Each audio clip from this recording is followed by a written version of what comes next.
시편 68편 19절에서 35절을 함께 읽었습니다. 68편은 지난주에 우리가 살펴보았듯이 다윗이 경험한 하나님, 그리고 이스라엘을 위하여 행하신 그 역사를 다윗이 하나님을 찬송하면서 기록한 노래입니다. 그래서 지난주에 살펴봤지만 하나님께서는 고아의 아버지가 되시고 또 과부들의 재판장이 되신다라고 말씀하셨고, 하나님께서 또 흡족한 비, 즉 만나와 같은 그 은혜를, 은택을 베풀어 주신다라고 말씀하시면서 또 하나님의 그 승리를 주신 하나님을 찬양하고 함께 하시는 하나님을 찬양했던 것을 앞에서 보았고요. 오늘은 나머지 다윗이 어떻게 계속해서 하나님을 찬양했는지 한번 살펴보도록 하겠습니다. 먼저 19절에 보면 이렇게 나와 있습니다. 19절 한번 보시면, 날마다 우리 짐을 지시는 주 곧 우리의 하나님이신 하나님을 찬송할지어다. 즉 다윗은 하나님을 어떻게 찬양했냐면 우리의 짐을 져주시는 분, 그 하나님을 찬송했습니다.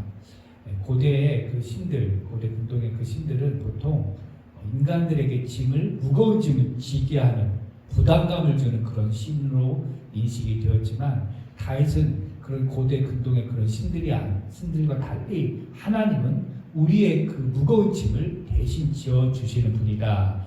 즉 우리의 연약함을 너무 잘 알고 계시기 때문에 우리의 부족함을 아셔서 우리의 짐을 대신 짊어주시는 분, 그분이 바로 구원의 하나님이다라고 고백하고 있습니다.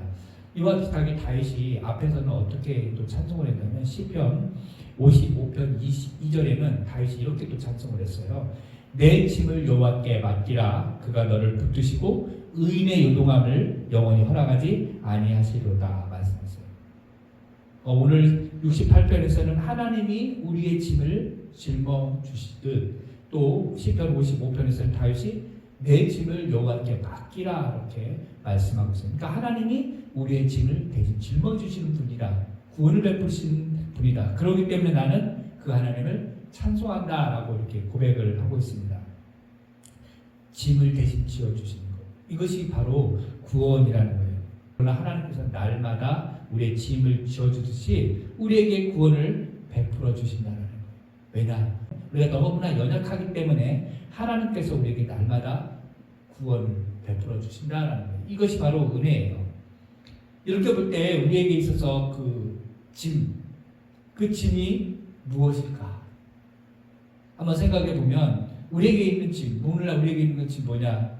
어떤 사람에게는 경제적인 짐, 어떤 사람은 건강의 짐, 어떤 사람에게는 인간관계의 짐이 굉장히 무겁게 다가오겠죠. 이러한 짐은요, 사실은 우리가 어느 정도 노력을 하면 어느 정도 해결을 할 수 있어요. 그렇죠?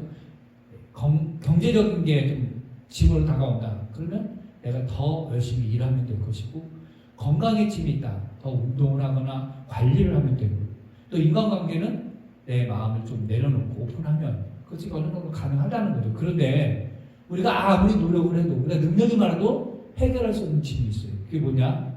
죽음이라는 거, 사망이라고 하는 거예요. 그래서 이 사망은 우리가 두 가지가 있죠. 하나는 뭐예요? 육체적인 사망, 하나는 영적인 사망이에요.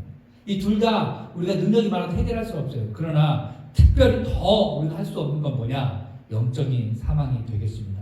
근데 이 영적인 사망은 그 사람의 영적인 상태에 따라 또 달라져요. 무슨 말이냐?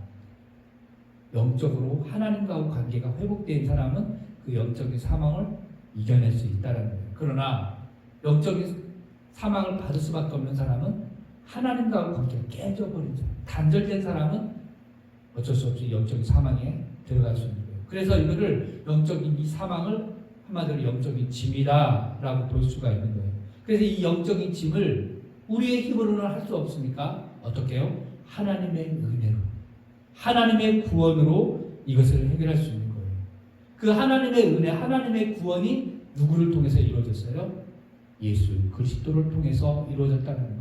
그래서 예수님께서 우리의 짐을 다 맡아주신다라고 말씀해 주셨죠. 예수님께서 뭐라고 말씀하셨어요? 마태복음 11장 28절에 수고하고 무거운 짐진 자들아 다 내게로 오라.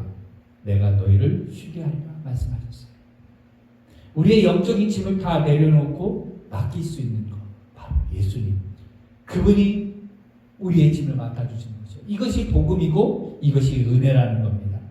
그래서 베드로는 이것을 좀 다르게 표현을 했어요. 베드로전서 5장 7절 말씀 뭐라고 했어요? 너희 염려를 다 주께 맡기라. 이는 그가 너희를 돌보시리라. 염려를 주님께 맡기라고 베드로 사도는 이야기하는 거예요. 그 염려가 뭐예요? 바로 우리에게 있어서 짐 아니겠어요? 우리의 염려를 주님께 맡기면 그 주님이 대신 져 주신다라고 오늘 말씀하고 있는 거예요. 그런데 한 가지 더 말씀드리면 우리가 이제 하나님 우리의 짐을 져 주신다는 거잖아요. 그런데 킹제임스 성경은 이거를 반대로 이야기하고 있어요. 무슨 말이냐? 킹제임스 성경은 우리의 짐을 하나님이 져 주시는 것이 아니라 대신 하나님이 우리에게 은혜를 지게끔 우리에게 은혜를 짐지게 하신다. 이렇게 표현이 되어 있어요. 그래서 이 우리의 개혁 성경에 보면 짐이라고 하는 단어 영어로 보면 burden이라고 되어 있어요. 근데 킹제임스 성경은 이거를 burden이 아니라 뭐라고 선언하냐면 benefit. 그러니까 하나님이 우리에게 베네핏을 탑재시켜 주신다. 적재시켜 주신다. 실어 주신다라는 거예요. 우리에게. 이것을 보면 하나님이 우리의 짐을 져 주시기도 하지만 반대로 하나님이 우리에게 은혜의 짐을 짊어지게 하신다라고 하는 거예요. 그러니까 이렇게 이야기하면 되겠어요. 우리의 삶이 살아갈 때 아무리 가벼운 그런 고통의 짐도 아무리 가벼운 것이라도 그게 무거워서 견딜 수가 없을 수 있어요. 그러나 하나님의 짐은 아무리 무거워도 그것을 우리가 견뎌낼 수 있다는 거예요. 아무리 가벼운 고통과 염려가 있어도 그것이 우리에게 무겁게 다가오지만 하나님의 은혜의 짐이 아무리 무거워도 우리는 그것을 짊어질 수 있다는 거예요. 그러니까 이 시간에 우리의 염려와 짐, 고통을 예수님께 모두 내려놓으면 우리가 쉼을 누릴 수가 있어요. 그러나 하나님께서 우리에게 은혜의 짐을 맡기시면 우리가 그것을 또 기쁨으로 감당할 수 있다는 거예요. 오늘 우리가 그런 은혜를 누릴 수 있기를 주님의 이름으로 축복합니다. 또 다윗은 어떤 하나님을 찬양했느냐? 원수를 이기시는 하나님을 찬양했어요. 우리 성경에 보시면 바산 그리고 바다라는 단어가 나옵니다. 이 바산과 바다 이것은 뭐냐면 교만과 풍요 또 죽음을 이야기하는 거예요. 그러니까 결국으로 이런 교만과 어떤 세상의 풍요와 이런 세상의 어떤 죽음들은 결국에는 뭐냐면 하나님의 원수가 되는 거예요.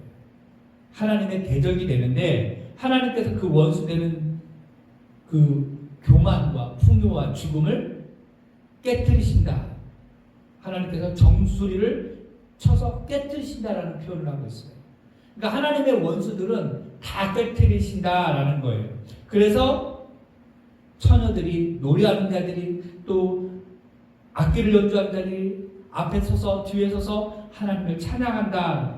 즉 찬양한다는 거예요. 하나님이 원수들을 깨뜨리시니까 그 승리의 기쁨을 즐거움을 찬양한다라는 거예요. 우리에게 있어서 원수 어떤 것일까요? 눈에 보이는 내 이웃이 원수인가요? 눈에 보이는 적국 다른 나라, 원수된 나라가 원수일까요? 우리는 그것보다도 영적인 어둠의 권세를 사로잡고 있는 사망의 권세를 사로잡고 있는 마귀 사탄이 우리의 원수가 된다는 거예요. 그 마귀의 사탄을 하나님께서 정수리를 깨뜨리시고 승리하신다는 거예요. 정수리를 깨뜨리고 승리하신 분, 그분이 누구시냐? 바로 예수님 아시겠어요? 예수님이 십자가를 통해서 사단의 그 죽음의 권세를 깨뜨리셨다라는 거예요. 그래서 그 은혜를 우리가 누리고 하나님을 찬양한다라는 겁니다. 노래로, 악기로, 우리의 모든 것으로 하나님을 찬양하는 거예요. 우리의 원수를 이기신 그 하나님, 다윗은 그 하나님을 찬양했습니다.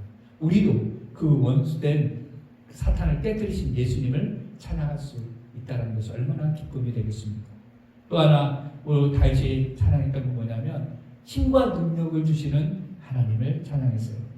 여기 오늘 또 성경에 보면 길밭의 들짐승 수수의 무리 만민의 송아지도 앞에서 말한 어떤 바산과 바다의 그런 의미로 세상의 권력과 힘을 상징하는 거예요.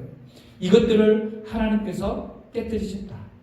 이스라엘을 괴롭히고 하나님의 백성들을 억누렸던 이런 길바세 들짐승과 수소의 무리와 만민의 그 송아지들, 그런 것들을 하나님께서 다 개입하셔서 이기셨다라는 거예요. 그래서 이기시고 끝난 것이 아니라 그 이긴 그 승리의 그 능력을, 힘을 하나님의 백성들에게 주신다라고 말씀하고 있는 거예요. 35절에 그렇게 이야기를 하고 있죠. 35절에 보세요. 하나님이여 위엄을 성소에 나타나시나이다. 이스라엘 하나님은 그의 백성에게 힘과 능력을 주시나니 하나님을 찬송하지어다. 하나님께서 우리에게 능력과 힘을 허락하여 주신다는 거예요. 이 세상은 죄의 권세, 사망의 권세가 붙잡고 있지만, 그것이 사람들을 누르고 있지만, 예수님께서 오셔서 십자가로 승리케 하셨고 우리에게 기쁨을, 자유를 허락하셨어요. 그 십자가의 그 승리와 그 능력을 우리에게 허락하셨다는 거예요. 그러니까 예수 그리스도를 믿고 따르는 사람들, 그 사람들에게는 사망을 이기는 그 능력과 힘을 허락하셨다라는 거예요. 그렇기 때문에 우리가 찬송할 수가 있는 거예요. 우리의 염려를 다 맡길 수 있는 겁니다. 오늘 이 아침에 우리가 하나님의 말씀을 통해서 우리의 짐을 대신 짊어지시는 분, 우리에게 은혜의 짐을 짊어지게 하시는 분, 그 하나님을 우리가 찬송합니다. 우리의 원수 사단을 이기신 하나님 예수 그리스도, 그분을 찬송하고 그 어둠의 권세를 이기신 하나님을 찬송할 뿐만 아니라 우리에게 힘과 능력을 주신 그 하나님을 찬송하는 오늘 이 아침 되기를 주님의 이름으로 축복합니다. 기도하겠습니다.